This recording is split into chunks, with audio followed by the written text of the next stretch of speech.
আজ বিশ্ব কবিতা দিবস উপলক্ষে আমি একটি কবিতা পাঠ করে শোনাচ্ছি। কবি সুকান্ত ভট্টাচার্যের ছাড়পত্র। যে শিশু ভূমিষ্ঠ হলো আজ রাত্রে, তার মুখে খবর পেলুম, সে পেয়েছে ছাড়পত্র এক।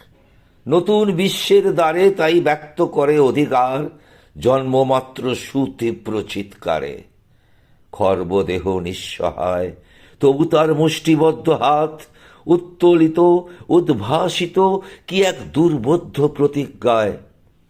সে ভাষা বোঝে না কেউ, কেউ হাসে, কেউ করে মৃদু তিরস্কার। আমি কিন্তু মনে মনে বুঝেছি সে ভাষা।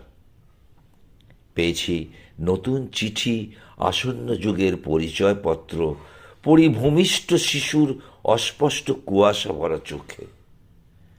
এসেছে নতুন শিশু, তাকে ছেড়ে দিতে হবে স্থান। জীর্ণ পৃথিবীতে ব্যর্থ, মৃত আর ধ্বংসস্তূপ পিঠে চলে যেতে হবে আমাদের। চলে যাব, তবু আর যতক্ষণ দেহে আছে প্রাণ, প্রাণপণে পৃথিবীর সরাব জঞ্জাল। এ বিশ্বকে, এ শিশুর বাসযোগ্য করে যাব আমি।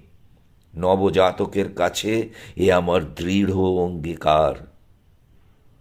অবশেষে সব কাজ সেরে আমার দেহের রক্তে নতুন শিশুকে করে যাব আশীর্বাদ। তারপর হব ইতিহাস।